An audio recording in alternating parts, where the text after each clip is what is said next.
Hello and welcome to the chemistry class once again. आज हम आपकी मांग पे पढ़ रहे हैं regio selectivity in aliphatic aldehydes and ketones, जो कि नेट, एमएससी और जैम के एग्जामिनेशंस के लिए इम्पॉर्टेंट टॉपिक है। इसके ऊपर बेस्ड डायरेक्ट और इनडायरेक्ट क्वेश्चंस नेट और जैम में आते हैं। सबसे पहले जान लेते हैं कि रिजियो सेलेक्टिविटी किसे कहते हैं। जैसे कि नाम से ही हमें मालूम चल रहा है, रिजियो यानी रीजन से ये शब्द आया है। रिजियो यानी रीजन से यह शब्द आया है। रीजन का मतलब कोई क्षेत्र। क्षेत्र हम जब किसी मॉलिक्यूल के ऊपर, स्पेशली जो हम अब पढ़ रहे हैं वो है एलिफेटिक एल्डिहाइड या कीटोन, तो उसमें अगर एक से ज़्यादा जगह पर ऑप्शन है रिएक्शन होने का, तो सिलेक्टिविटी होती है कि एक जगह पे ज़्यादा हो या दूसरी जगह पे आसानी से रिएक्शन हो। तो उसका मतलब ये है कि कोई भी रिएक्शन अगर इस तरह से हो सकती है कि वह एक से ज़्यादा यानी दो या दो से ज़्यादा प्रकार के उत्पाद, जो कि प्रोडक्ट, जो कि आइसोमेरिक प्रोडक्ट्स हों और जो स्ट्रक्चरल आइसोमर्स हों, ये दे सकती है, वो देने की कैपेसिटी है। लेकिन actually produces only one. Actually वो एक ही आइसोमर ज़्यादा 100% या फिर ज़्यादा प्रोड्यूस करती है। तो इस तरह के रिएक्शन को रिजियो सेलेक्टिव रिएक्शन कहा जाता है। और आज हम रिजियो सेलेक्टिविटी पढ़ रहे हैं एल्डिहाइड और कीटोन के लिए। तो एक एग्जांपल देख लेते हैं, conjugate addition to C double bond C या direct addition to C double bond O.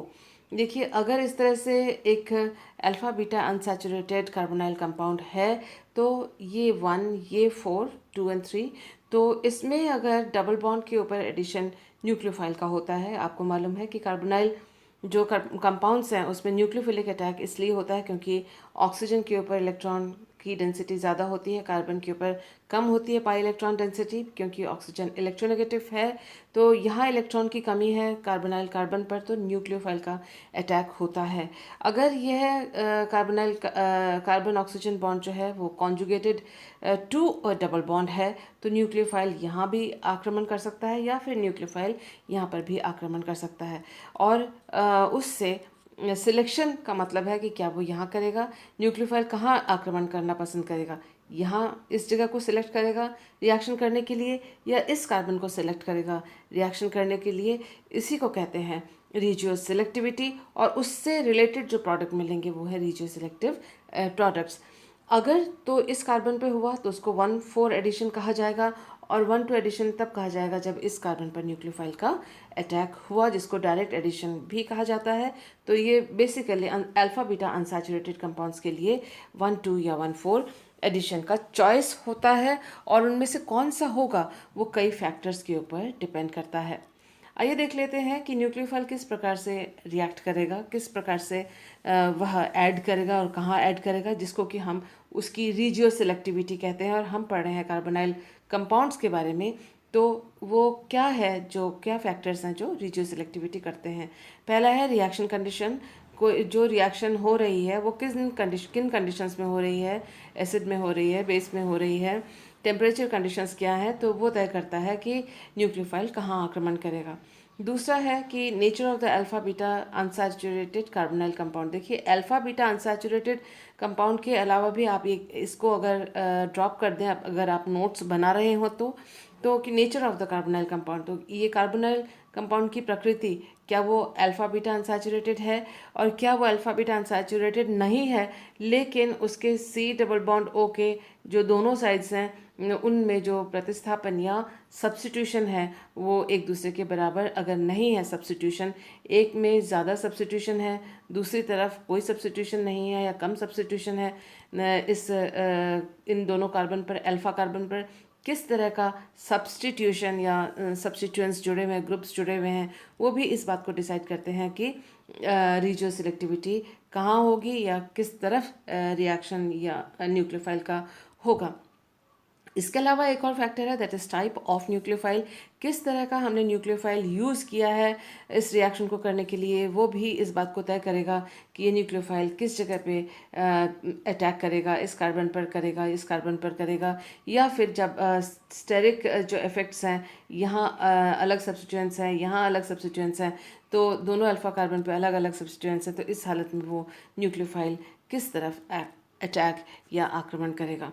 तो आइए देखते हैं नेक्स्ट इन्फॉर्मेशन जो हमारे स्क्रीन पे है। देखिए हमने एक पहला फैक्टर उठाया, that is reaction conditions and regio selectivity की। रिएक्शन कंडीशंस जो है वो किस तरह से रीजियो सेलेक्टिविटी को अफेक्ट करते हैं, उससे प्रोडक्ट किस तरह से अलग अलग मिलते हैं रीजियो सेलेक्टिविटी की वजह से। हमारे पास जो रिएक्शन है वो है हेलोजनेशन, और हेलोजनेशन हमने जो दोनों कार्बोनाइल कंपाउंड को किया है, दोनों जो सबस्ट्रेट हैं वो सेम हैं।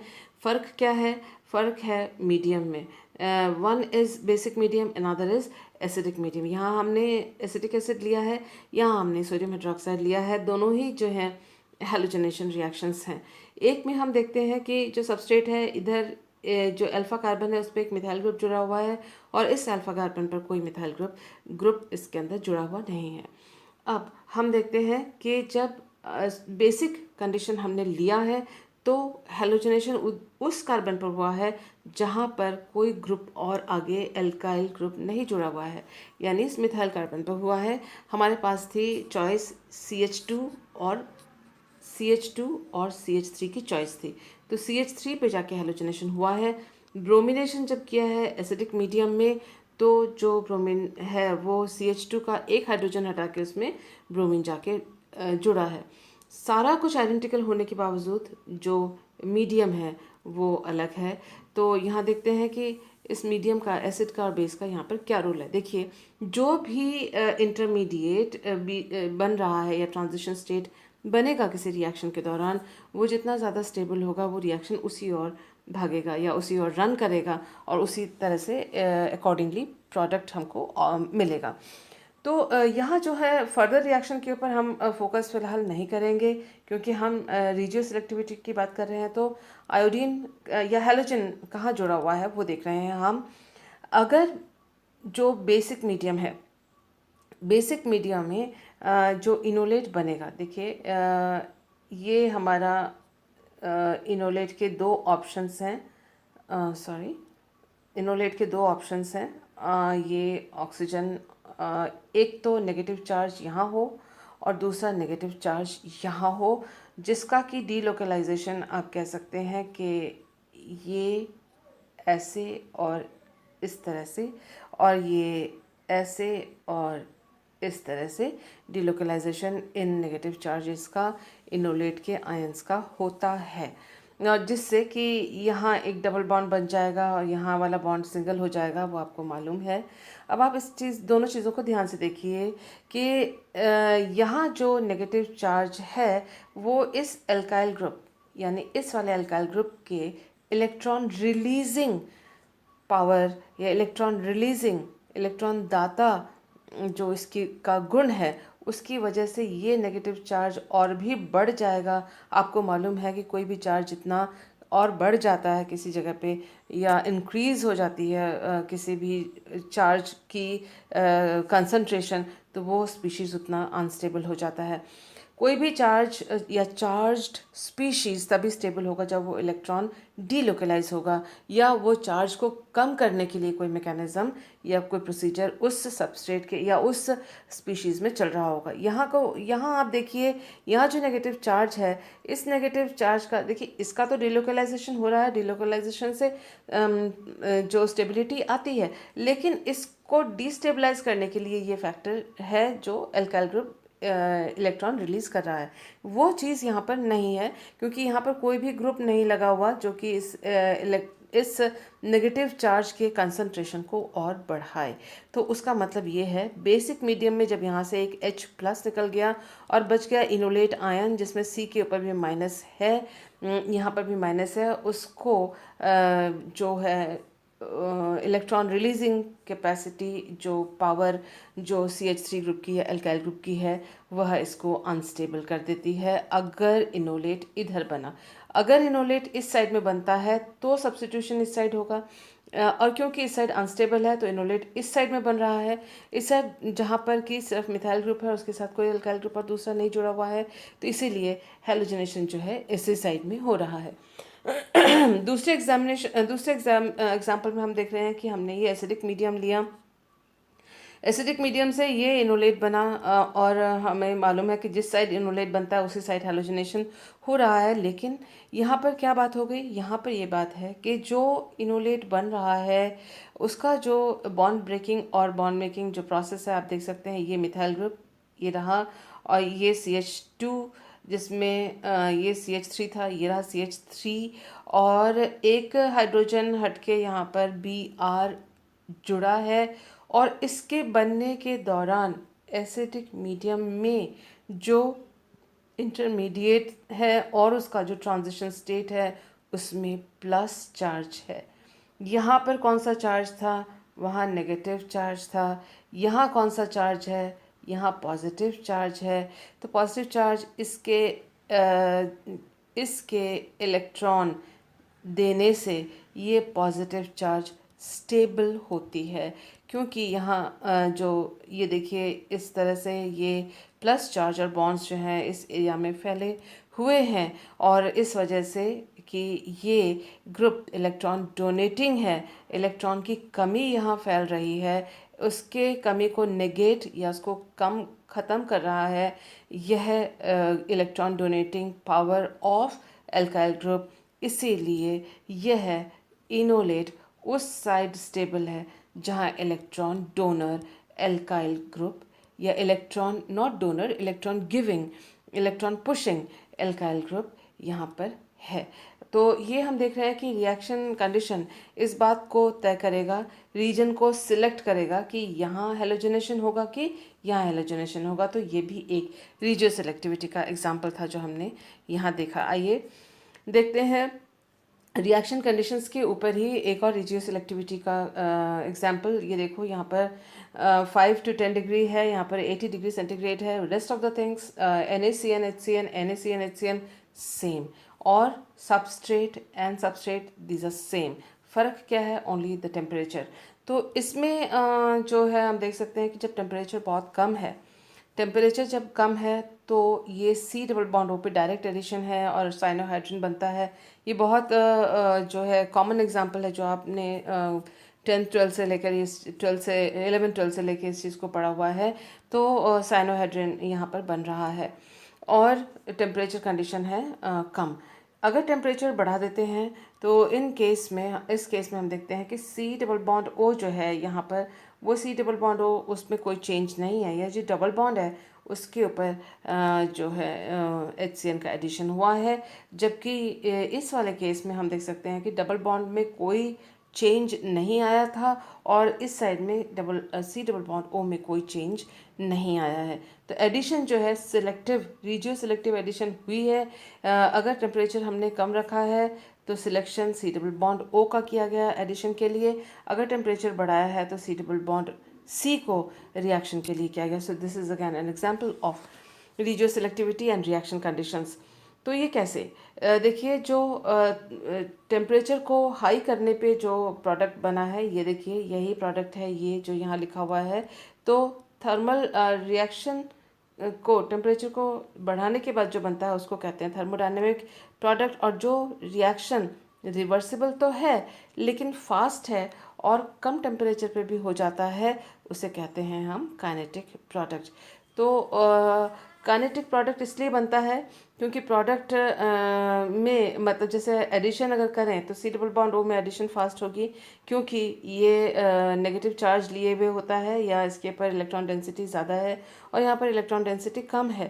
तो इसीलिए डायरेक्ट जो ऑक्सीजन और कार्बन पे पोलराइजेशन है तो CN जो है वह यहाँ अटैक करेगा और ये रिएक्शन फास्ट होगी। लेकिन साथ ही साथ ये रिएक्शन रिवर्सिबल है, तो थोड़ा थोड़ा जो इसका जो इनोलेट है वो वापस यहाँ पर आ जाएगा और आप कह सकते हैं धीरे धीरे जो एडिशन होगी वो इस जगह पे डबल बॉन्ड पे होगी और यहाँ इस तरह से CN न्यूक्लियोफाइल जो है वो 1,4 एडिशन दिखाकर इस जगह पे होगा। अगर हमने इस मिक्सचर को बहुत देर तक के लिए छोड़ दिया तो धीरे धीरे सारा का सारा जो है साइनोहाइड्रिन रिवर्ट होकर वापस यहाँ पर थर्मोडायनेमिक प्रोडक्ट देना शुरू करेगा। थर्मोडायनेमिक प्रोडक्ट क्यों बनता है? क्योंकि C डबल बॉन्ड O है यहाँ पर बचा हुआ इस सबस्ट्रेट में से, इसमें 2 डबल बॉन्ड है, एक ये और एक ये, यहाँ पर C डबल बॉन्ड O बचा हुआ है और यहाँ पर जो है C डबल बॉन्ड C बचा हुआ है अनरिएक्टेड। नाउ इन दोनों में से जो स्ट्रेंथ है डबल बॉन्ड की, वो C डबल बॉन्ड O की strength C double bond C से ज़्यादा है। तो थर्मली ये कंपाउंड ज़्यादा स्टेबल है, इसीलिए ये धीरे सही लेकिन बन जाता है। अगर आपने टेम्परेचर बढ़ा दिया तो ये फट से ये बन जाएगा। सो आप देख सकते हैं कि रिएक्शन कंडीशन क्या है, कम टेम्परेचर है कि ज़्यादा टेम्परेचर है, वो भी इस चीज़ को डिसाइड करता है कि कौन से रीजन में, कौन से डायरेक्शन में रिएक्शन होगी कार्बोनाइल कंपाउंड के ऊपर। तो ये भी रिजियो सेलेक्टिविटी के ऊपर ही इंफॉर्मेशन थी। तो रिएक्शन कंडीशंस के ऊपर अब हम देख लेते हैं क्या क्या बातें हमने अभी सीखी हैं। The product that is formed faster is called as kinetic product. जो फास्ट बनता है उसको काइनेटिक प्रोडक्ट कहते हैं। The product that is more stable is called the thermodynamic product. हमने देखा कि C डबल बॉन्ड वो ज़्यादा स्टेबल है प्रोडक्ट में, तो वो थर्मोडायनेमिक प्रोडक्ट कहा जाता है, और वो ज़्यादा स्टेबल प्रोडक्ट है इसलिए थर्मोडायनेमिक उसे कहते हैं। लेकिन वो स्लो धीरे धीरे बनता है या फिर हाई टेम्परेचर पे बनता है। अगर आप याद रखना चाहें तो थर्मोडायनेमिक, थर्मो यानी हाई टेम्परेचर पे, थर्मो यानी टेम्परेचर, तो हाई टेम्परेचर पे थर्मोडायनेमिक, इस तरह से भी इसको आप याद कर सकते हैं एग्जामिनेशन के लिए। इसी तरह से conditions that give rise to kinetic product are called as kinetic control. कि जो रिएक्शन कंडीशंस हैं जिससे कि हमको काइनेटिक प्रोडक्ट प्राप्त हो रहा है, तो उस कंडीशन को हम कहते हैं काइनेटिक कंट्रोल। उसी तरह से थर्मोडायनेमिक, जहाँ जिस कंडीशन में मिल रहा है उस रिएक्शन कंडीशन को कहेंगे हम थर्मोडायनेमिक कंट्रोल। नाउ हम सेकंड फैक्टर पे आते हैं। रिजियो सिलेक्टिविटी पढ़ रहे हैं हम कार्बोनाइल कंपाउंड के में, और सेकंड फैक्टर, अभी हमने फर्स्ट फैक्टर देखा था दैट वाज रिएक्शन कंडीशंस। हम सेकंड फैक्टर देख रहे हैं नेचर ऑफ द न्यूक्लियोफाइल। और नेचर ऑफ द न्यूक्लियोफाइल में एम्बिडेंट न्यूक्लियोफाइल को हम यहाँ पर देख रहे हैं, और एम्बिडेंट न्यूक्लियोफाइल के दो यहाँ एग्जांपल्स हम देख रहे हैं। देखिए एक एग्जांपल है COR-CO। ये यहाँ पर एक माइनस लगा हुआ है, आप ध्यान से देखें तो COCR-CO। तो ये रहा COCR-CO। इस तरह का अगर न्यूक्लियोफाइल है तो आप इसके देखिए, aldehydes and ketones can react regio selective nucleophile can act as regioselective nucleophiles when nucleophiles are obtained by removal of a proton from beta diketone। तो देखिए ये बीटा डाइकीटोन का हिस्सा है क्योंकि दोनों तरफ C डबल बॉन्ड O है, और यहाँ आगे अल्काइल ग्रुप लगा हुआ है और यहाँ आगे अल्काइल ग्रुप लगा हुआ है, तो ये डाइकीटो कंपाउंड हुए। और क्योंकि अगर हमने किसी एक को फर्स्ट माना तो उसके साथ वाला कंपाउंड, साथ वाला कार्बन अल्फा और उसके नेक्स्ट वाला beta, so this is called as beta diketone.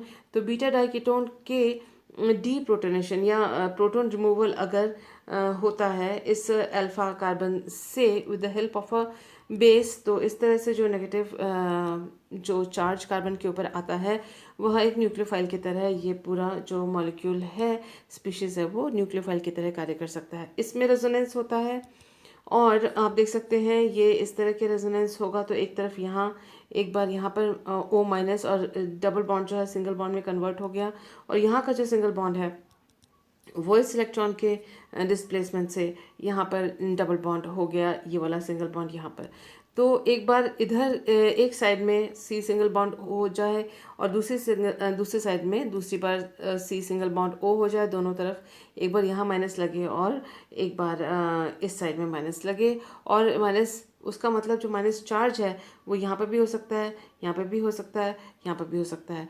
अब रिजियो सिलेक्टिविटी की बात आती है कि ये जो न्यूक्लियोफाइल है जिसके यहाँ से भी चांस है, यहाँ से भी चांस है, यहाँ से भी चांस है, तो किस तरफ से वो अटैक करेगा। तो ये क्योंकि कार्बोनाइल कंपाउंड है इसलिए हम इसको regio selectivity of carbonyl compound में पढ़ते हैं। देखिए अगर अल्काइल हैलाइड से रिएक्शन करते हैं तो इसमें O एल्काइलेशन भी हो सकता है और इसमें C एल्काइलेशन भी हो सकता है। तो they can attack saturated carbon with carbon atom और ऑक्सीजन एटम। तो ये सैचुरेटेड कंपाउंड है, उसको ये है जो है वो कार्बन एटम से भी रिएक्शन कर सकता है। कार्बन एटम से रिएक्शन करेगा तो कार्बन पर ही एल्काइल ग्रुप लगेगा, और अगर इसने ऑक्सीजन एटम से रिएक्शन किया तो ओ एल्काइल एल्काइलेशन होगा। तो ये जो कार्बोनाइल कंपाउंड था अल्फा बीटा बीटा डाइकीटोन का, वो इधर की तरफ से करेगा रिएक्शन कि इधर की तरफ से करेगा रिएक्शन, यानी सिलेक्शन करेगा अपने किसी एक रीजन का। इस रीजन को सिलेक्ट किया, या कार्बन को सिलेक्ट किया, या ऑक्सीजन को सिलेक्ट किया। So this is the case of regio selectivity once again. दूसरी तरह का न्यूक्लियोफाइल हमारे पास है। ये देखिए, ये CH3CO टाइप कंपाउंड है, और इसमें ये देखिए ये हमने इसको यहाँ पर लिखा हुआ है। अगर इसको 2 मोल्स ऑफ बेस अगर हम यूज़ करते हैं तो हम देखेंगे कि एक ये हाइड्रोजन है जो वीकली एसिडिक है। वीकली एसिडिक क्यों है? क्योंकि ये एक ही तरफ C डबल बॉन्ड हो, इलेक्ट्रॉन अट्रैक्टिंग ग्रुप जो है एक्सक्यूज मी वन साइड में है, और यहाँ पर CH2 जो है इधर और इधर दोनों साइड में इलेक्ट्रॉन अट्रैक्टिंग ग्रुप है, तो इसका CH बॉन्ड जो है ज़्यादा वीक होगा, क्योंकि इलेक्ट्रॉन दोनों तरफ से डिस्प्लेस कार्बोनाइल ग्रुप की ओर, कार्बोनाइल ऑक्सीजन की ओर हो जाते हैं, तो ये CH बॉन्ड वीक हो जाता है।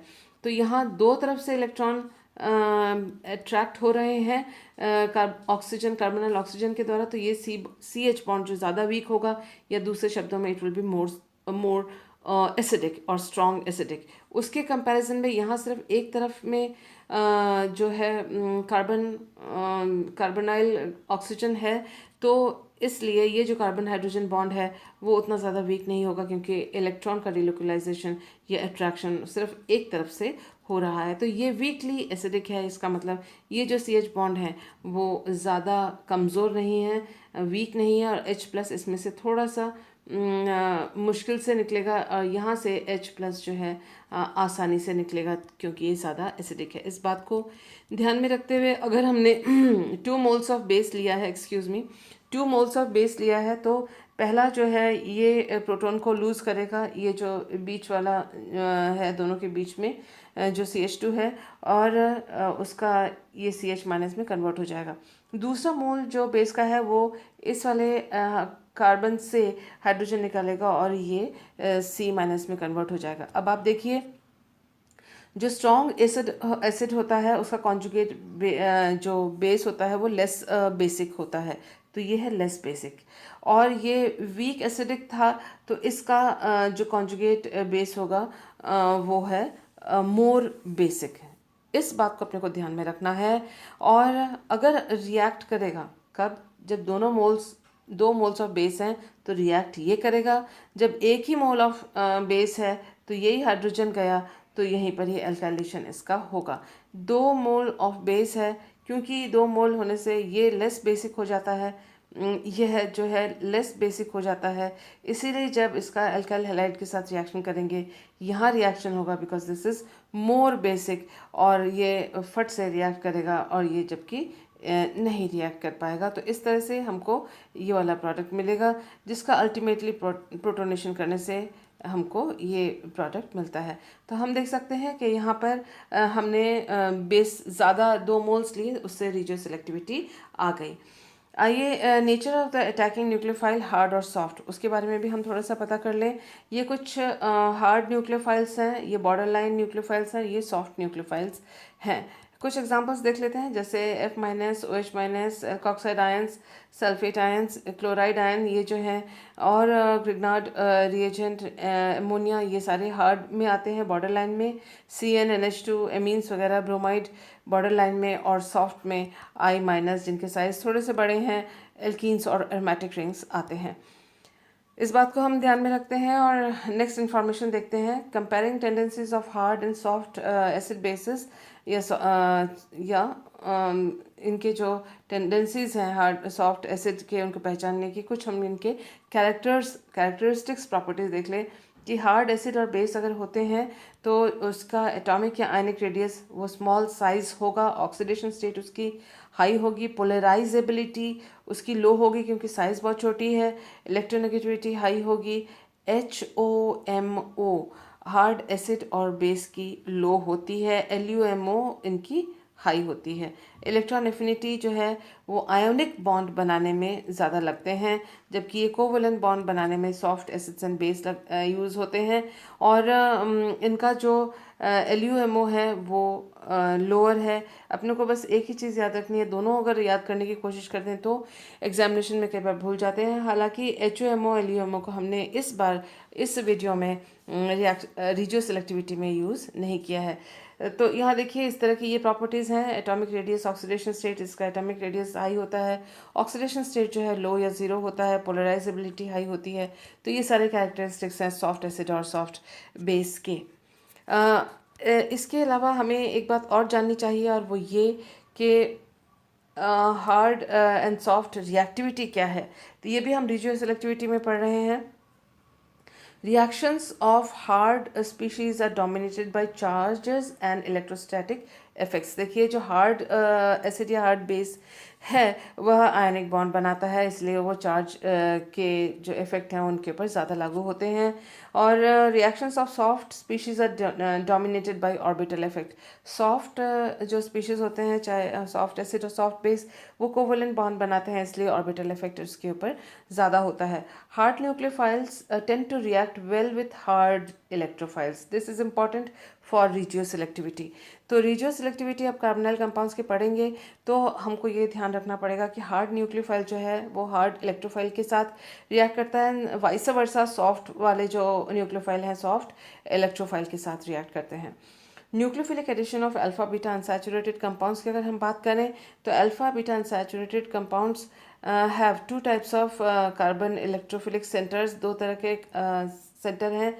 जो कार्बोनाइल कार्बन होता है वो हार्ड इलेक्ट्रोफिलिक सेंटर होता है, और जो बीटा कार्बन होता है वो सॉफ्ट इलेक्ट्रोफिलिक सेंटर होता है। और यही कारण है कि अगर हार्ड न्यूक्लियोफाइल है तो वो कार्बोनाइल कार्बन पर अटैक करेगा, और सॉफ्ट न्यूक्लियोफाइल है तो वो बीटा कार्बन पर आक्रमण करेगा अल्फा बीटा अनसैचुरेटेड कंपाउंड के केस में। तो इस तरह से भी रिजियो सेलेक्टिविटी हार्ड और सॉफ्ट न्यूक्लियोफाइल की वजह से तय होता है या डिसाइड होता है।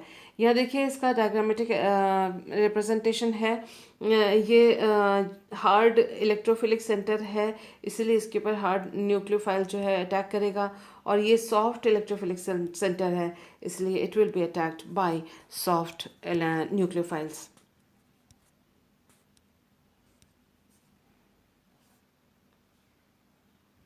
साइड प्रेफरेंस की बात कर रहे हैं। देखिए जो पहला एग्जांपल है ये एसिड क्लोराइड का है, उससे इसको समझाया गया है। दूसरा एल्काइल हैलाइड का है, लेकिन एल्काइल हैलाइड को हम यहाँ पर कार्बोनाइल कंपाउंड में तो हमें नहीं पढ़ना चाहिए, but for the sake of understanding, concept को समझने के लिए हम इस वाले ग्रुप का यहाँ पर इस्तेमाल, या इस एग्जाम्पल का यहाँ पर इस्तेमाल किया गया है। RCO एक्सेसाइल क्लोराइड तो जो है ये हार्ड एसिड है, और ये reacts with nitrogen end of isothiocyanate. ये जो न्यूक्लियोफाइल है ये सल्फर की तरफ से या नाइट्रोजन की तरफ से, दोनों तरफ से ये रिएक्ट कर सकता है। हमको मालूम है कि नाइट्रोजन जो है वो हार्ड जो साइड में है, और सल्फर जो है वो soft because of its size, bigger size. तो अगर ये एसिडिक ज़्यादा है तो आप देख सकते हैं कि carbonyl oxygen RC double bond O में यहाँ पर जो कार्बोनाइल कार्बन है, नॉट ऑक्सीजन, कार्बोनाइल कार्बन है, उस पर NCS लगा हुआ है, और यहाँ जो हैलोजन पहले था वो यहाँ से निकल गया, उसकी जगह पे आया है। और आप नेक्स्ट देखिए, क्योंकि जो न्यूक्लियोफिलिक सेंटर है वो नाइट्रोजन हार्ड सेंटर है और सल्फर सॉफ्ट सेंटर है, तो यहाँ देख सकते हैं कि सॉफ्टर मिथाइल ग्रुप, ये जो मिथाइल ग्रुप यहाँ पर है CH3X, यहाँ से जो X निकलेगा, क्योंकि मिथाइल ग्रुप जो है सॉफ्ट सेंटर है, तो उसके साथ सॉफ्ट यानी सल्फर जो यहाँ पर सॉफ्टर सेंटर है आइसोथायोसानेट का, तो सल्फर इसके साथ यहाँ पर बॉन्ड बना रहा है। तो इससे हम ये बता सकते हैं कि रिजियो सेलेक्टिविटी इस बात से भी आती है कि हार्ड न्यूक्लियोफाइल है या सॉफ्ट न्यूक्लियोफाइल है, तो अकॉर्डिंगली जो है अटैक न्यूक्लियोफाइल का होगा। हार्ड सॉफ्ट डायरेक्ट और कॉन्जुगेट एडिशन, उसके ऊपर देख लेते हैं। डायरेक्ट एडिशन या कॉन्जुगेट एडिशन ये भी रिजियो सेलेक्टिविटी है। Hard nucleophiles tend to react with the carbon that which is hard of an enone. और सॉफ्ट न्यूक्लियोफाइल बीटा कार्बन, क्योंकि बीटा कार्बन जो है सॉफ्ट इलेक्ट्रोफाइल है, तो सॉफ्ट इलेक्ट्रोफाइल के पास जाएगा, हार्ड इलेक्ट्रोफाइल के पास जाएगा, और इस तरह से डिसाइड होगा हार्ड या सॉफ्ट अटैकिंग रिएजेंट के द्वारा कि कौन से रीजन पे कार्बोनाइल कंपाउंड के रिएक्शन होगी। हम यहाँ देखिए, इस सबस्ट्रेट को देखिए, दोनों सबस्ट्रेट एकदम सेम हैं। यहाँ पर देखिए ये ग्रिग्नार्ड रिएजेंट लिया हुआ है, और यहाँ ग्रिग्नार्ड रिएजेंट में बहुत थोड़ा सा अमाउंट कॉपर क्लोराइड का इसमें डाला हुआ है। अब हम देखते हैं कि जो रिज़ल्ट है उसमें क्या फ़र्क आया है। यहाँ देखिए 43% जो है सी डबल बॉन्ड ओ पे आक्रमण हुआ है ग्रिग्नार्ड रिएजेंट का, और यहाँ पर कार्बन पर मिथाइलेशन हुआ है, और जो डबल बॉन्ड है वो अनअफेक्टेड यहाँ पर रहा है, उसके ऊपर कोई रिएक्शन नहीं हुआ है। This is a side product, इसकी बात फ़िलहाल तो हम नहीं करते हैं, और यहाँ पर भी साइड प्रोडक्ट की बात फ़िलहाल नहीं करेंगे। हम रिजियो सेलेक्टिविटी को स्टडी कर रहे हैं, तो इस हिस्से पर फोकस रखेंगे। ये 43% बना है, ये ध्यान रखिएगा, और ये सी डबल बॉन्ड ओ पे हुआ है अटैक ग्रिग्नार्ड रिएजेंट का, जो कि एक नॉर्मल बात है जो हम मानते हैं। लेकिन जैसे ही कॉपर क्लोराइड इसके अंदर डाला तो इसमें आया चेंज। आप देख सकते हैं सी डबल बॉन्ड ओ तो छूट गया है, और जो सी डबल बॉन्ड सी है उसके ऊपर जो ये बीटा कार्बन है उसके ऊपर मिथाइलेशन हुआ है। और यहाँ पर हम देख सकते हैं कि जो कार्बोनाइल कार्बन था उसके ऊपर मिथाइलेशन हुआ है। फ़र्क कहाँ है? यहाँ देखिए 83% ये प्रोडक्ट बना है, बहुत ज़्यादा बना है, और यहाँ पर इस रीजन का सिलेक्शन किया गया है इन रिएजेंट्स के द्वारा यहाँ अटैक करने का, और यहाँ पर इस रीजन को सिलेक्ट किया गया था, यानी इस रीजन को सिलेक्ट किया गया था रिएक्शन को करने के लिए।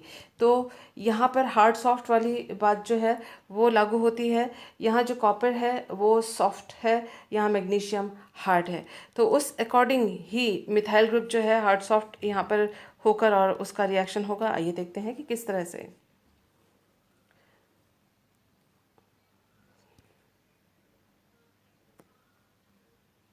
ये देखिए ये ग्रिग्नार्ड रिएजेंट है, और जब इसमें थोड़ा सा कॉपर क्लोराइड डाल देते हैं, ज़रा सा ही सही, तो ट्रांस मेटलेशन होता है, यानी मेटल का एक्सचेंज हो जाता है। और आप देख सकते हैं कि MECU के साथ यहाँ पर जुड़ा है, और आप देख सकते हैं कि जो ये Cl है वो मैग्नीशियम पे आ गया है, तो MgBrCl बना है।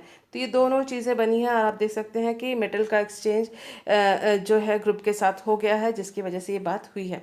अब यहाँ पर क्योंकि ये सॉफ्ट है तो ये भी सॉफ्ट है, तो इसका जो वो होगा सॉफ्ट न्यूक्लियोफाइल है ये, तो इसका जो अटैक होगा इस वाले सॉफ्ट इलेक्ट्रोफाइल पर जाकर होगा, और ये इस कार्बन और इस कार्बन के बीच में ये नया बॉन्ड बनेगा, और इलेक्ट्रॉन का डिस्प्लेसमेंट होगा, ये रहा, ऑक्सीजन के ऊपर माइनस आया है, और ये जो कॉपर होगा वो रिसाइकल हो रहा है। लेकिन हम आगे की बात करते हैं। ये उसके बाद जो MgBr है, देखिए ये यहाँ जो ये यूज़ हुआ था MgBrCl, वो अब बना रहा है CuCl और MgBr प्लस, और ये जो MgBr जो मैग्नीशियम प्लस है वो हार्ड साइड जो कि ऑक्सीजन O- जो हार्ड है सेंटर है, उस पर इसका जो हार्ड जो न्यूक्लियोफाइल है वो जाकर वहाँ पर इलेक्ट्रोफाइल है, इस हार्ड न्यूक्लियोफिलिक सेंटर में जाके इसका बॉन्डिंग हो गया। तो अब जब इसका बाद में हाइड्रोलिसिस किया जाता है या वर्कअप किया जाता है, तो आप देख सकते हैं C double bond O regenerate हो गया है, और यहाँ जो अटैक हुआ है वो सी डबल बॉन्ड सी पर अटैक हुआ है। यहाँ आप देख सकते हैं कि दिस इज़ द रीज़न कि कॉपर के डालने पर ही ये सॉफ्ट न्यूक्लियोफिलिक सेंटर तैयार हुआ, जिसने इस सॉफ्ट इलेक्ट्रोफाइल पर आक्रमण किया। लेकिन बाद में यहाँ पर हार्ड जो न्यूक्लियोफाइल है, हार्ड इलेक्ट्रोफाइल के साथ उसने यहाँ पर इंटरैक्ट बाद में किया। इस एग्जांपल को देखिए, और यहाँ पर इस सबस्ट्रेट को देखिए। This is O M E इस साइड में लगा हुआ है, एस्टर है यहाँ पर, और यहाँ पर सी डबल बॉन्ड सी है। और ये दोनों जो आप देख रहे हैं इसके अंदर यहाँ पर हुआ सी डबल बॉन्ड सी के ऊपर आक्रमण और अटैक, और आप देख सकते हैं कि ये जो पीएच है वो यहाँ पर आके लगा है। यहाँ पर भी कॉपर का इस्तेमाल किया गया है, और यहाँ आप देखें कि ब्यूटाइल ग्रुप था और ट्राइमिथाइल सिलाइल क्लोराइड का इस्तेमाल किया गया है। और इसमें भी आप देख सकते हैं कि जो aldehyde alpha beta unsaturated aldehyde है कॉपर की वजह से, इसमें भी जो डबल बॉन्ड था यहाँ पर इसके इस जगह पे डबल बॉन्ड पर इस कार्बन पर अटैक हुआ है, और इस वजह से ये सी डबल बॉन्ड ओ यहाँ पर और यहाँ पर सी डबल बॉन्ड ओ इनके ऊपर अटैक नहीं हुआ है, वो एज सच रह गए हैं। और जो डबल बॉन्ड्स थे वो डबल बॉन्ड्स के ऊपर 1,4 एडिशन यहाँ पर हुआ है। तो ये डिपेंड करता है कि रिएजेंट हार्ड है या सॉफ्ट है। अब हम आते हैं एक और इम्पॉर्टेंट फैक्टर जो कि रिजियो सिलेक्टिविटी को डिसाइड करता है, that is structural factor. Structural factor से मतलब ये है कि जो कंपाउंड का स्ट्रक्चर है, कार्बोनाइल कंपाउंड का जो स्ट्रक्चर है वो किस तरह का है, वो डिसाइड करेगा कि जो एडिशन होगा वो किधर होगा। More electrophilic alpha beta unsaturated aldehydes and acid chloride tend to prefer direct addition to CO। ये देखिए protonation of direct addition proportion of direct addition to C double bond O.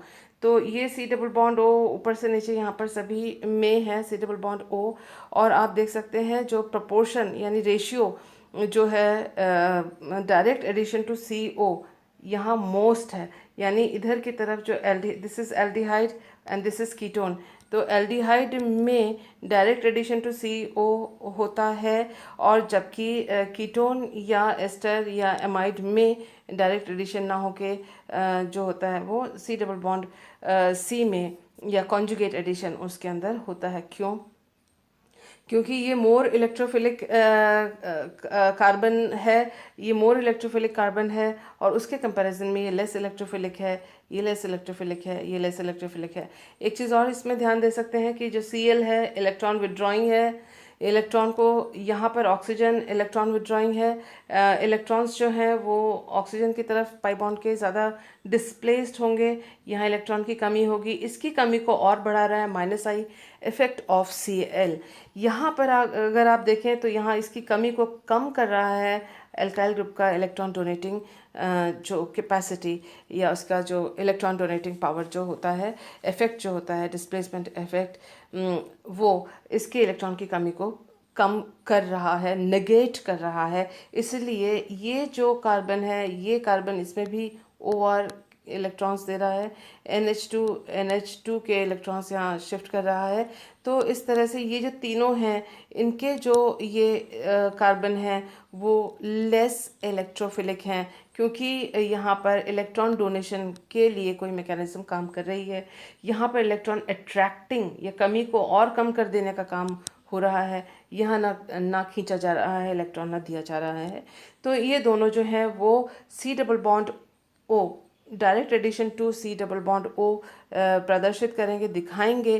तो proportion of direct addition to C double bond O यहाँ ज़्यादा या most, और इधर होगा least इस साइड में, और द रीज़न जो अभी आपको एक्सप्लेन किया है। यहाँ हमारे पास एग्जांपल्स हैं, देखिए structure of carbonyl compound and regio selectivity हम पढ़ रहे हैं। कार्बोनाइल कंपाउंड यहाँ पर है, अल्फा बीटा अनसैचुरेटेड है, सोडियम बोरोहाइड्राइड को लिया गया है इथेनॉल में, और यहाँ पे देखिए सोडियम बोरोहाइड्राइड इथेनॉल ये दोनों जो हैं वो सेम टू सेम कंडीशंस हैं। फ़र्क क्या है? फ़र्क is in the structure of the carbonyl compound. तो यहाँ देखिए ये जो स्ट्रक्चर है और ये है, इसमें double bond C is not affected, इसका रिडक्शन नहीं हुआ है, और यहाँ पर डबल बॉन्ड O और डबल बॉन्ड C दोनों का ही रिडक्शन हो गया है। तो ये जो स्ट्रक्चर है पेंटेनॉन का, उसकी वजह से और ये जो है ओपन चेन स्ट्रक्चर है, इसकी वजह से यहाँ पर सिर्फ डबल बॉन्ड छूट रहा है, डबल बॉन्ड ओ का रिडक्शन हुआ, यहाँ पर इन दोनों का रिडक्शन हुआ कॉन्जुगेशन को ज़्यादा करने के लिए। तो यहाँ देखिए 99% ईल्ड है और ये कंपटीशन का क्वेश्चन है। तो इससे हमें पता पड़ता है कि स्ट्रक्चर की वजह से रिजियो सेलेक्टिविटी हुई है। 1,4 एडिशन जो है उसको माइकल एडिशन भी कहा जाता है या कॉन्जुगेट एडिशन कहा जाता है, और 1,2 एडिशन को डायरेक्ट एडिशन भी कहा जाता है। हम बात कर रहे हैं alpha beta unsaturated carbonyl compound के बारे में। तो जो कॉन्जुगेट एडिशन है वो किससे फेवर की जाती है? उसका हाई थर्मोडायनेमिक कंट्रोल हाई होता है, और जो टेम्परेचर हाई रखने पर जो कॉन्जुगेट एडिशन जो है फेवर होती है। और इसमें unreactive C double bond O होना चाहिए, जैसे कि एमाइड और एस्टर अभी हमने देखा था, उसमें कार्बोनाइल जो कार्बन है वो उतना ज़्यादा इलेक्ट्रोफिलिक नहीं होता, या फिर हिंडर्ड बीटा कार्बन पे इतना बड़ा ग्रुप लगा हुआ हो कि वो उस पर अटैक करना मुश्किल हो। अनहिंडर्ड बीटा कार्बन होना चाहिए कि उस पर जो I am sorry, just listen to it once again.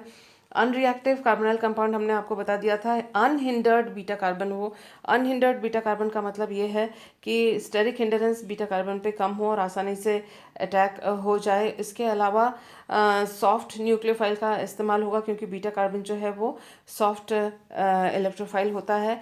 ऑर्गेनोकॉपर catalyst का इस्तेमाल किया गया था, और ये एग्जांपल हम अभी थोड़ी देर पहले देख चुके हैं। जस्ट उसका रिवर्स जो है यहाँ पर कंडीशन है direct C double bond O addition के लिए, उसके लिए काइनेटिक कंट्रोल है। इसका हमने देखा है टेम्परेचर थोड़ी देर पहले ही देखा था पहले वाले स्लाइड्स में। और रिएक्टिव सी यू डबल बॉन्ड ओ जैसे एल्डिहाइड या एसाइल क्लोराइड, उसका भी इससे जस्ट पहले वाले स्लाइड में हमने एग्जांपल देखा है। और हिंडर्ड बीटा कार्बन देखिए, जो C double bond C single bond C double bond O है, तो ये जो अल्फ़ा और बीटा कार्बन पर अगर बड़े ग्रुप्स लगे हुए हैं तो जो अटैक होगा वो कार्बोनाइल कार्बन पर आकर होगा। और अगर यहाँ पर छोटे ग्रुप्स लगे हुए हैं और ऐसी स्थिति में और सॉफ्ट न्यूक्लियोफाइल है और यहाँ छोटे ग्रुप्स हैं, तो यहाँ पर एडिशन होगा, जो कि हमने इस कॉन्जुगेट एडिशन में हमने अभी देखा है। ऑर्गेनोलिथियम और ग्रिग्नार्ड रिएजेंट्स जो हैं वो डायरेक्ट हार्ड न्यूक्लियोफाइल्स हैं, और वो direct C double bond O पर एडिशन को फेवर करते हैं। आइए देखते हैं नेक्स्ट इन्फॉर्मेशन जो हमारे पास है। Regio selectivity also means that one functional group is capable of reacting at two different places.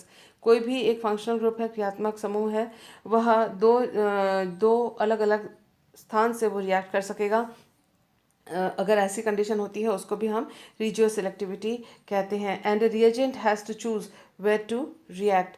तो रिएजेंट जो है वह चूज कर रहा है कि मैं कहाँ रिएक्ट करूँ, कहाँ अटैक करूँ। इसी संदर्भ में पढ़ते हैं हम alkylation of ketones have enolisable protons on both the sides. तो यहाँ देखिए जो कीटोन है, ये कीटोन यूज़ किया गया है। आप देखें एक साइड में CH3 है ये, और एक साइड में CH2 और उसके साथ R लगा हुआ है। तो अगर बेस इस वाले प्रोटॉन को ले जाता है तो मिथाइल जो है और ये इनोलेट बनता है, और उसका फिर एल्काइल हैलाइड से हम अगर रिएक्शन करवाते हैं तो मिथाइल ग्रुप जो है इसी कार्बन पर आके जुड़ेगा। इसका दूसरा जो है तरीका ये भी हो सकता है कि जो बेस है वो इस वाले प्रोटॉन को, जो मिथाइल प्रोटॉन में से एक प्रोटॉन को उठा के इसमें से ले जाए, और इनोलेट जो है या नेगेटिव चार्ज है इस साइड बने, और जब हम एल्काइल हैलाइड के साथ इसका रिएक्शन करें तो जिस साइड इनोलेट बना है उसी साइड एल्काइलेशन हो। अगर हम देखें दोनों सिचुएशन को, तो ये इनोलेट और ये इनोलेट रिजियो आइसोमेरिक इनोलेट हैं। ये एक बार यहाँ से हाइड्रोजन गया तो ये इनोलेट मिला, और यहाँ से हाइड्रोजन गया तो ये इनोलेट मिला। तो रीजन अलग अलग रीजन से डीप्रोटोनेशन हुआ है, प्रोटॉन निकल के गया है, प्रोटॉन एब्स्ट्रैक्शन हुआ है, और इसी वजह से दो अलग अलग इनोलेट बनते हैं अलग अलग रीजन में। तो ये रिजियो आइसोमेरिक इनोलेट हैं, और इनसे जो प्रोडक्ट मिलेगा, एक बार इधर मिथाइल एक बार उधर मिथाइल, तो उसका मतलब ये रिजियो आइसोमेरिक प्रोडक्ट हैं और ये रिजियो सेलेक्टिविटी को शो कर रहे हैं। तो जो कीटोन है उनके दोनों तरफ अगर इनोलाइजेबल हाइड्रोजन हो तो भी रिजियो सेलेक्टिविटी एक क्वेश्चन ऑफ डिबेट रहता है। तो थर्मोडायनेमिकली कंट्रोल्ड इनोलेट फॉर्मेशन दोनों चांस हैं। हम किसी एक को प्रेफर करना चाहते हैं तो कंडीशंस को हम उस हिसाब से मॉडिफाई करेंगे कि जो हम डिज़ायर्ड एल्काइलेशन जिस डायरेक्शन में या डिज़ायर्ड इनोलेट फॉर्मेशन जिस डायरेक्शन में चाहते हैं उस तरह का हम कंडीशन रखें। So let us see, this is an example of a diketone. यहाँ देखिए डाइकीटोन तो नहीं, यह कीटो एस्टर है, ये कीटोनिक ग्रुप एक ये रहा, और दूसरी साइड में ये देखिए एस्टर ग्रुपिंग है इसके अंदर, और यहाँ जो ये तीनों हाइड्रोजन हैं उनके पीके अप्रॉक्सीमेटली 20 है, और यहाँ जो ये दो CH2 हाइड्रोजन्स हैं उसका पीके 12 है। तो ये ज़्यादा एसिडिक है, हमें मालूम है सोडियम मेथॉक्साइड का इस्तेमाल किया गया है। और हम देख सकते हैं कि इधर से एक प्रोटॉन गया है और ये दोनों जो कार्बोनाइल ग्रुप है वो इसको स्टेबलाइज करने में मदद करेंगे। Only one more stable enolate will be formed. तो एक ही इनोलेट यहाँ पर बना है और यहाँ पर मिथाइलेशन इसकी यहाँ पर हुई है। दिस इज CH3, वो ही यहाँ CH3 को इस तरह से Me में लिखा गया है। तो ये देखिए इथॉक्साइड आयन सोडियम इथॉक्साइड का इस्तेमाल किया गया है, और एल्काइलेशन जब इसका मिथाइल जो मिथाइलेटेड जो फॉर्म है प्रोडक्ट है उसको हमने यहाँ पर यूज़ किया और दोबारा सोडियम इथॉक्साइड के साथ हमने इसका रिएक्शन करवाया तो भी इसकी एसिडिटी कम है और इसकी एसिडिटी ज़्यादा है। पीके वैल्यू से हम पता कर सकते हैं। तो फिर दोबारा जब एल्काइलेशन करेंगे उसी कार्बन पर आप देख सकते हैं इसके दोनों हाइड्रोजन जो हैं वो रिप्लेस हो गए हैं। पहली बार Me से और दूसरी बार MEI, ये भी एल्काइल हैलाइड है और ये भी एल्काइल हैलाइड है। ये दोनों एल्काइल हैलाइड ने इन दोनों हाइड्रोजन को रिप्लेस कर दिया और बाद में डिकार्बोक्सिलेशन वगैरह होके ये हमको कीटोन मिलता है, और जिसमें सब्स्टिट्यूशन इस साइड में है जिस साइड में हमने चाहा था। थर्मोडायनेमिकली कंट्रोल्ड इनोलेट फॉर्मेशन की बात हम कर रहे हैं। थर्मोडायनेमिकली कंट्रोल्ड यानी मोर स्टेबल इनोलेट फॉर्मेशन। तो मोर स्टेबल इनोलेट फॉर्मेशन किस तरह से होगा, उसी डायरेक्शन में रिएक्शन जाएगी, जबकि रिएक्शन दोनों साइड में जा सकती थी। तो हमारे पास एग्जाम्पल है एल्काइलेशन ऑफ कीटोन का। ये रहा कीटोन हमने लिया हुआ है और ये पोटेशियम हाइड्राइड हमने लिया हुआ है, और इससे हम देख सकते हैं कि एक यहाँ से हाइड्रोजन का लॉस हुआ है और इनोलेट बना है इस डायरेक्शन में। अब इनोलेट इस डायरेक्शन में भी बन सकता था, लेकिन ये रहा इस डायरेक्शन में जो इक्विलिब्रियम होकर बहुत थोड़ा सा पोर्शन इस साइड में बनता है, और अधिकतर जो इनोलेट बनता है वो इस साइड में बनता है। अब इसकी स्टेबिलिटी ज़्यादा है, इसलिए ये ज़्यादा बन रहा है। क्यों? इसका रीज़न ये है कि इस यहाँ पर इनोलेट जो है वह उसमें जो डबल बॉन्ड है वह एक एल्कीन की तरह बिहेव करता है। एल्कीन C+C, और इसमें जितने ज़्यादा सब्स्टिट्यूएंट्स होते हैं, सब्स्टिट्यूशन जितना ज़्यादा होता है वो एल्कीन उतना ज़्यादा स्टेबल होता है। तो इनोलेट का जो डबल बॉन्ड है इस केस में इस कंडीशन में उस डायरेक्शन में ज़्यादा बनेगा जहाँ पर सब्स्टिट्यूशन ज़्यादा है। तो conjugate enolate is formed, this is formed in a major amount and it is not formed significantly. इसका जो अमाउंट है उतना सिग्निफिकेंट नहीं है और ये स्टेबलाइज है सब्स्टिट्यूशन के द्वारा। यहाँ पर जो डबल बॉन्ड है उसमें ये वाला सब्स्टिट्यूशन जो यहाँ पर था वो नहीं है, तो ये कम बनेगा due to less stability of the enolate. तो जहाँ पर उसका इनोलाइजेशन होगा उसी तरफ एल्काइलेशन होगा। हम कंटिन्यू कर रहे हैं थर्मोडायनेमिकली कंट्रोल्ड इनोलेट फॉर्मेशन का, और ये जो हम पढ़ रहे हैं that is regio selectivity of carbonyl compound. Ketone का एल्काइलेशन हम पढ़ रहे हैं। यहाँ ट्राइमिथाइल सिलाइल आयोडाइड को लिया गया है एक बेस के प्रेजेंस में।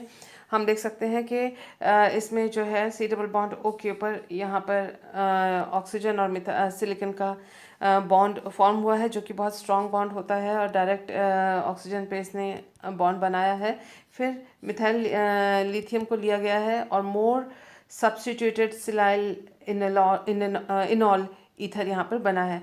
तो यहाँ जो इनोलेट गया है, जो बेस ने जो प्रोटॉन को एब्स्ट्रैक्ट किया है वो यहाँ से और यहाँ से दोनों साइड में से कर सकता था, लेकिन इधर की तरफ से किया है बिकॉज जो डबल बॉन्ड इनोलेट का बन रहा है वो मोर सब्स्टिट्यूटेड, क्योंकि यहाँ ज़्यादा प्रतिस्थापी 1 2 एंड 3 एंड 4, यहाँ पर अगर इधर की तरफ बनता तो 1 2 और ये एक 3 और तीसरी तरफ यहाँ पर हाइड्रोजन होता, नो सब्स्टिट्यूएंट। तो ऐसे स्थिति में ज़्यादा सब्स्टिट्यूशन डबल बॉन्ड पर इधर है तो वो ये ज़्यादा सब्स्टिट्यूटेड जो इनॉल ईथर या इनोलेट है वो बनेगा, क्योंकि एल्कीन जो है ज़्यादा सब्स्टिट्यूशन के वजह से ये ज़्यादा स्टेबलाइज्ड है। फर्दर आप ये देख सकते हैं कि एल्काइल लिथियम रिएजेंट के साथ इसका रिएक्शन हुआ, OLI बना और जो डबल बॉन्ड है वह सब्स्टिट्यूशन की तरफ प्योर थर्मोडायनामिक इनोलेट ये हमको एज अ रिज़ल्ट मिलता है, जबकि चांसेस दोनों तरफ के थे, लेकिन यहाँ सब्स्टिट्यूशन ज़्यादा होने की वजह से इधर की तरफ ही इनोलेट बना है। तो ये देखिए कि ग्रेटर सब्स्टिट्यूशन, अगर ये देखिए दिस इज़ प्लस चार्ज, इस रिएक्शन के दौरान जो बनने वाला ट्रांजिशन स्टेट है वो ऐसा है, और इसके ऊपर जो प्लस चार्ज है और यहाँ पर अगर मिथाइल ग्रुप है और वो इलेक्ट्रॉन डोनेटिंग पावर जो उसकी होती है उससे इस प्लस चार्ज को जो कि यहाँ डिलोकलाइज हो रहा है रेजोनेंस, ये मेसोमेरिज्म के द्वारा या रेजोनेंस के द्वारा भी आप कह सकते हैं, तो उसका जो स्टेबलाइजेशन, इसका इलेक्ट्रॉन डोनेटिंग जो कैपेसिटी है, इलेक्ट्रॉन देने की जो क्षमता है, कैपेसिटी है, उसकी वजह से, इलेक्ट्रॉन डोनेशन की वजह से ट्रांजिशन स्टेट जो है वो ज़्यादा स्टेबलाइज्ड होता है। यहाँ देखिए डबल बॉन्ड कभी बनने को है, कभी सिंगल बॉन्ड है, यहाँ एल्कीन का बॉन्ड बनने को है, और यहाँ पर ये जो CH है ये टूटने को है। It is about to break, about to make, and here it is about to break. So ये ट्रांजिशन स्टेट है जो कि पॉजिटिवली चार्ज है, that is why we are getting this side double bond. यहाँ की तरफ अगर यहाँ पर डबल बॉन्ड होता तो ये जैसे मिथाइल ग्रुप इलेक्ट्रॉन देने को तैयार है और प्लस चार्ज की कमी को पूरा करने, प्लस चार्ज इलेक्ट्रॉन की कमी को जो है पूरा करने की कोशिश कर रहा है, स्टेबलाइज करने की कोशिश कर रहा है। यहाँ जो है कोई भी ग्रुप ऐसा नहीं है जो इलेक्ट्रॉन दे सके, तो डबल बॉन्ड इधर नहीं बनता है। तो this is again regio selectivity, दो जगह थी, एक जगह को सिलेक्ट किया है, जहाँ एल्काइल ग्रुप था वहाँ डबल बॉन्ड बना है। अब पढ़ रहे हैं kinetically controlled enolate formation, alkylation of ketone.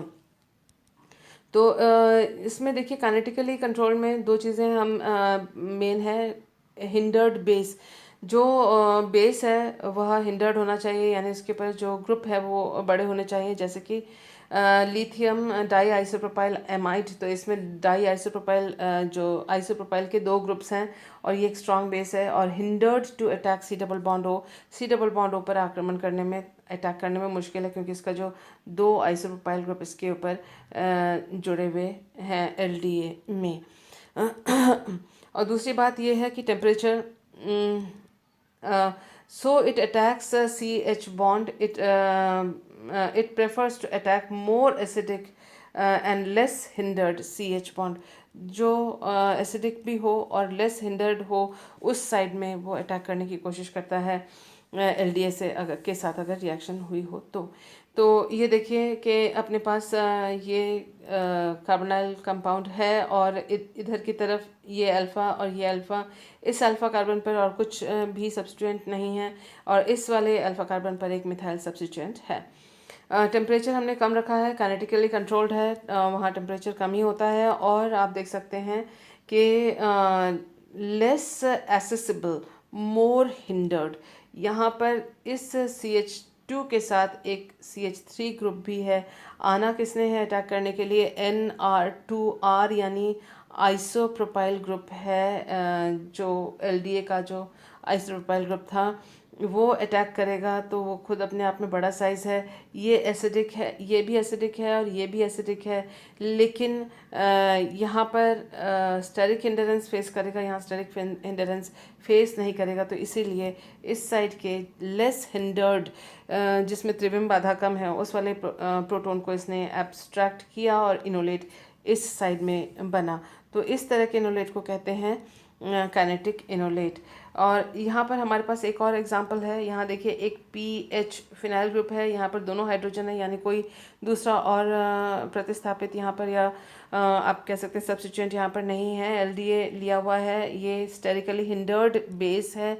आप देख सकते हैं जिस साइड में कम सब्स्टिट्यूएंट है, स्टेरिक हिंडरेंस कम है, हाइड्रोजन छोटे छोटे लगे हुए हैं, उधर की साइड से ही जो है प्रोटॉन का एब्स्ट्रैक्शन होता है एलडीए के द्वारा, और यहाँ के साइड में ही इनोलेट फॉर्मेशन होता है। As a result of which 100% यही बनता है, और दूसरी साइड जो ये डबल बॉन्ड उसका कोई चांस यहाँ पर नहीं, दिस इज़ 0%। तो यहाँ हम देख रहे हैं कि जो काइनेटिकली कंट्रोल्ड जो है कि इसमें किस में जल्दी से आसानी से अटैक हो सकता है, जल्दी और आसानी से उसी साइड से हो सकता है जहाँ पर लेस हिंडर्ड, जहाँ पर स्टेरिक हिंडरेंस कम है, वहाँ पर हो सकता है फास्ट अटैक। इसीलिए इसको कहते हैं काइनेटिकली कंट्रोल्ड इनोलेट फॉर्मेशन। जबकि दोनों साइड एसिडिक हाइड्रोजन्स थे, यहाँ पे भी एसिडिक हाइड्रोजन था, यहाँ पे भी था, यहाँ भी एसिडिक हाइड्रोजन है, यहाँ पे भी है, लेकिन काइनेटिकली कंट्रोल्ड फास्ट रिएक्शन वहीं होगी जहाँ लेस हिंडरेंस होगी। तो दिस इज रीजियो सेलेक्टिविटी, और वो भी काइनेटिकली कंट्रोल्ड। आइए देखते हैं next information. Kinetically controlled enolate formation, alkylation of enolate पढ़ रहे हैं। रीजियो सेलेक्टिविटी ऑफ कीटोन्स में हम देखिए एलडीए बना है, और वही टेम्परेचर इन्होंने यहाँ पर कम रखा गया है। स्टेरिकली हिंडर्ड बेस हमने यहाँ पर यूज़ किया है। 99% जो है वो जो इनोलेट है लेस हिंडर्ड डायरेक्शन में बना है। और अगर इसका फिर एल्काइलेशन किया जाता है इस इनोलेट का, तो एल्काइलेशन वहीं पर होगी जहाँ पर इनोलेट का हाइड्रोजन हटा था, तो इस साइड में जहाँ स्टेरिकली लेस हिंडर्ड हमको, या लेस सब्स्टिट्यूटेड जहाँ पर एरिया है वहाँ पर एल्काइलेशन हुआ है। इसी तरह से आप देख सकते हैं -78 डिग्री काफ़ी कम टेम्परेचर है, और ये यहाँ पर स्टेरिक हिंडरेंस नहीं है, कम है। यहाँ इस CH2 के साथ ये वाला ग्रुप जुड़ा हुआ है, तो यहाँ स्टेरिक हिंडरेंस कम है, यहाँ अटैक होगा।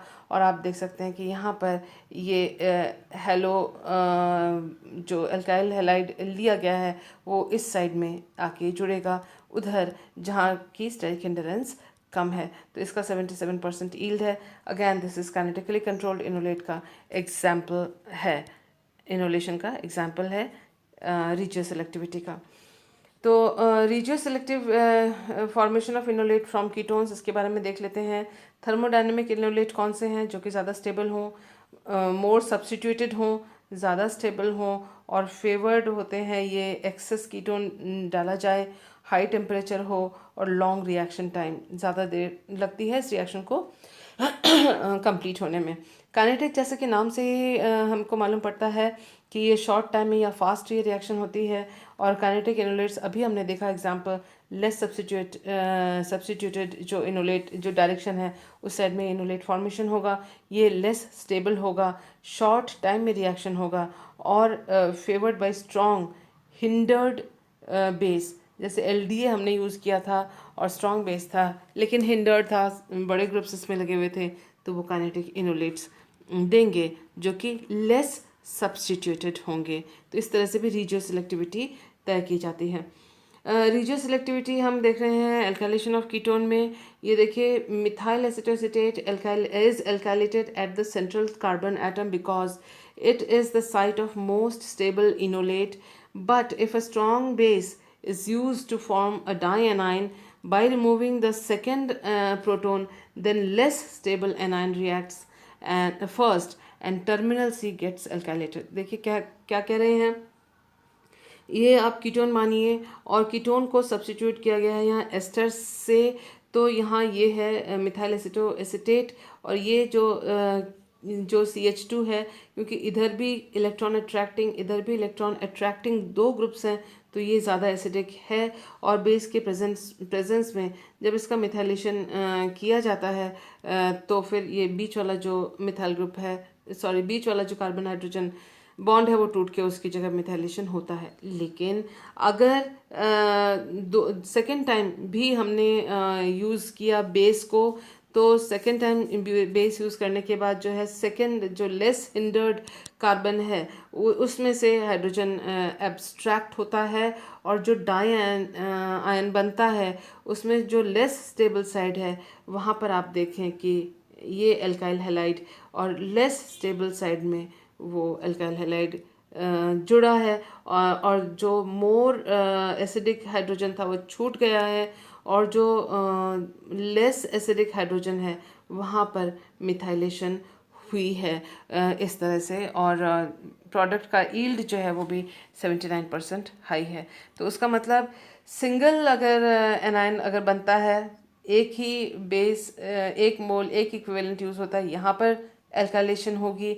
अगर एक बार और प्रोटॉन एब्स्ट्रैक्शन होता है तो सेकेंड टाइम यहाँ से एब्स्ट्रैक्ट होगी, और वह जो है एल्काइलेशन इस साइड में होगा। तो हम देख सकते हैं कि बेस की कंडीशन हमने कितनी हमने बेस ली है उसके ऊपर भी डिपेंड करता है कि कौन से रीजन में एल्काइलेशन होगा, कौन से रीजन में इनोलेट रिएक्टिव होगा। इधर में जो डायनाइन बनेगा वो लेस रिएक्टिव साइड जो है उस पे देखिए अटैक हो रहा है, इसीलिए लेस रिएक्टिव साइड में ही एल्काइलेशन हुआ है। So this is also regio selectivity. हम रीजियो सेलेक्टिविटी के बारे में बहुत कुछ पढ़ चुके हैं, थोड़ा सा जान लेते हैं स्पेसिफिसिटी के बारे में कि रीजियो सेलेक्टिविटी मीन्स सेलेक्ट उसको ज़्यादा किया गया है, लेकिन दूसरे वाले प्रोडक्ट के बनने के भी थोड़े बहुत चांसेस होते हैं। कई बार 0 चांसेस हुआ तो दैट बिकम्स स्पेसिफिक, अगर थोड़े बहुत चांसेस हुआ दैट बिकम्स सिलेक्टिव। हम यहाँ पर स्पेसिफिसिटी की बात कर रहे हैं कि बस खास वही बननी चाहिए, तो उसके लिए कुछ रिएजेंट्स या रिएक्शन कंडीशंस होते हैं। देखिए खास स्पेसिफाइड एरिया में ही अगर रिएक्शन हो कीटोन्स या इनोन्स के, तो देखिए एक एग्जांपल है डिसॉल्विंग मेटल रिडक्शन का। आप सोडियम ले लें या लिथियम ले लें और अमोनिया के साथ ले लें, और 1 इलेक्ट्रॉन इसमें ट्रांसफ़र की वजह से इस तरह से रेडिकल आयन बनता है, आपको मालूम ही है। और जब अल्टीमेटली इसका ये जो हाइड्रोजन है, पहले देखिए आप जो सॉल्वेंट या प्रोटॉन डोनर जो हो रहा है वो यहाँ पर ऑक्सीजन को उसने O- पर ऑक्सीजन को उसने प्रोटोनेट किया, इलेक्ट्रॉन डोनेशन दोबारा हुआ, और जो नेक्स्ट जो हाइड्रोजन है वो इस 4th पोजीशन पे जाके लगा है, और ये इनोलेट बना है। लेकिन अगर हमने वाटर यूज़ किया तो हमको ये C डबल बॉन्ड O जो यहाँ था वो एज सच हमको मिल जाएगा, और यहाँ पर ये C डबल बॉन्ड C जो है उसका टोटल H और H लग के हाइड्रोजनेशन या रिडक्शन हो चुका होगा। अगर उसकी जगह हमने एल्काइल हैलाइड लिया हुआ है तो हम देखेंगे कि यहाँ पर एल्काइलेशन होगा इस जगह पे, क्योंकि पहला जो हाइड्रोजन था वो इस जगह पे लग चुका था। देखिए आप हाइड्रोजन ये रहा 4th पोजीशन पे हाइड्रोजन लग चुका है। अब जो एल्काइल ग्रुप लगेगा या फिर यहाँ पर जो हाइड्रोजन लगेगा वह अब ये सेकंड पोजीशन पे ही आके लगेगा। लेकिन यहाँ रीजियो सेलेक्टिविटी किस बात के लिए हुई कि इस जगह पे एल्काइलेशन, इस जगह पे एल्काइलेशन हुआ है, इसमें भी इसका एल्काइलेशन हुआ है और इस वाले का एल्काइलेशन नहीं हुआ है। नो एल्काइलेशन हियर, यहाँ पर होगा एल्काइलेशन अगर हमने इनोन लिया है और डिसॉल्विंग मेटल कैटलिस्ट के द्वारा रिडक्शन करवाया है।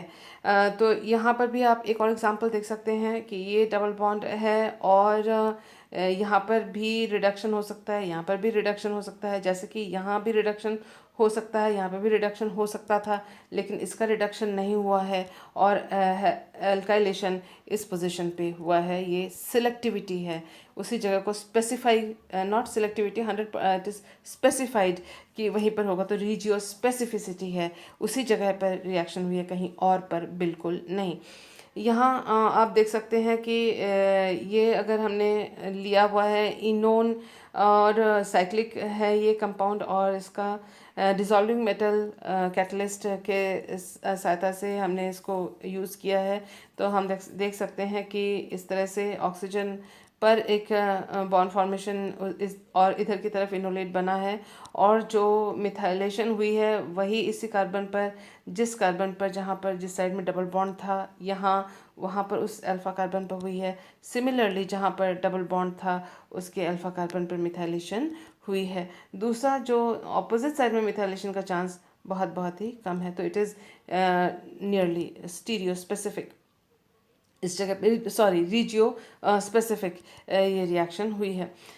एक और एग्जांपल है, आप देखिए कि अगर इसमें स्टीरियो केमिस्ट्री भी समझाई हुई है इस वाले एग्जांपल में। अगर ये जो ग्रुप बड़ा होता है तो यहाँ अगर पहले से एक मिथाइल ग्रुप है, इस जगह पे मिथाइल ग्रुप है पहले से, तो ये जो नया ग्रुप आके लगेगा ये वाला, वो बिलो द प्लेन होगा। यानी दूसरे शब्दों में आप कह सकते हैं कि ये जिस प्लेन में आएगा वो पहले से प्रेजेंट ग्रुप के ऑपोजिट प्लेन में आएगा।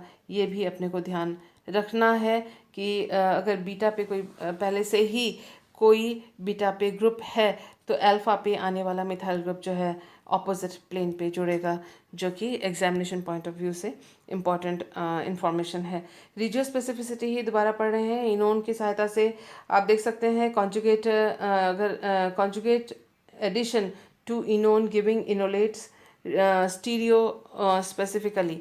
तो स्टीरियो स्पेसिफिकली इसका जो एडिशन हो रहा है, यहाँ पर डायरेक्ट एडिशन को अवॉइड करना चाहिए क्योंकि फर्दर जो डिज़ायर्ड प्रोडक्ट है वो नहीं मिलेंगे, और इसका अलग डायरेक्शन में एडिशन हो जाएगा।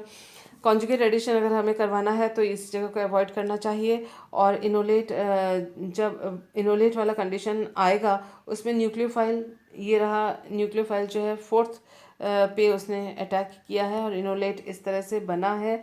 इसका इलेक्ट्रोफाइल, अगर कोई भी इलेक्ट्रोफाइल है तो वो इस पोजीशन पे, और अगर वो इलेक्ट्रोफाइल एक प्रोटॉन है तो वो इस जगह पे, उसी जगह पे ऐड हुआ है। यहाँ पर क्योंकि हाइड्रोजन है इसलिए दिखाया नहीं गया है, और डबल बॉन्ड जो है यहाँ का वो सिंगल बॉन्ड में कन्वर्ट हो गया है। तो न्यूक्लियोफाइल जो है वो फोर्थ पोजीशन पे और इलेक्ट्रोफाइल जो है वो थर्ड पोजीशन पे आके जुड़ता है कॉन्जुगेट एडिशन टू इनोन्स में। तो ये भी जियो स्पेसिफिसिटी वाली बात है।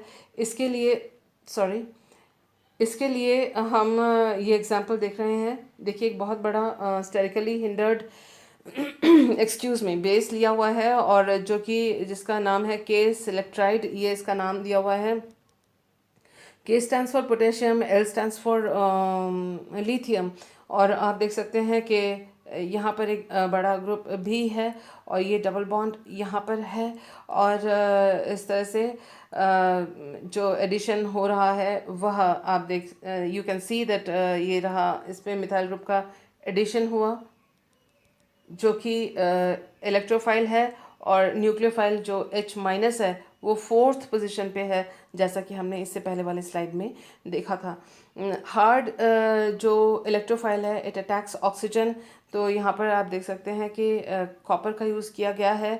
तो ये कि सॉफ्ट न्यूक्लियोफाइल है, soft nucleophile soft electrophilic centre यानी C, ये जो 4 है उस पर एडिशन करेगा और कॉन्जुगेट एडिशन होगा। और जब हार्ड इलेक्ट्रोफाइल लिया गया है तो वो ऑक्सीजन के साथ रिएक्ट करेगा।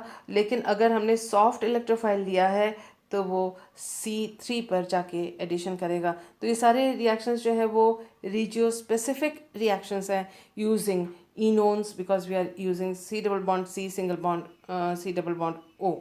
उसी तरह से यहाँ पर कॉपर का हमने reagent copper organo copper compound हमने यहाँ पर लिया हुआ है, और जिससे आप देख सकते हैं कि सॉफ्ट इलेक्ट्रोफाइल सॉफ्ट न्यूक्लियोफाइल बनता है, और सॉफ्ट न्यूक्लियोफाइल जो है वो फोर्थ पोजीशन पे उसने सॉफ्ट इलेक्ट्रोफिलिक सेंटर पे उसने अटैक किया है। तो हमने कौन सा रिएजेंट यूज़ किया दैट डिसाइड्स कि इनोन पे कहाँ पर अटैक होगा, and that becomes regio specificity. और आप देख सकते हैं कि जब हमने इसका एल्काइलेशन करना चाहा तो एल्काइलेशन जो है वो बिलो द प्लेन होगा, अबव द प्लेन अगर ये है तो दिस इज़ इट्स स्टीरियोकेमिस्ट्री। तो ये जो इन्फॉर्मेशन है ये देखिए ये बना है मेजर, और अगर दोनों के दोनों अबव द प्लेन या सेम प्लेन में हो that is a minor product. So this information is again useful for NET and JAM examination. I hope that you have understood the study material given in this video. If you like it, send me a like and a positive comment. Thank you for being with me.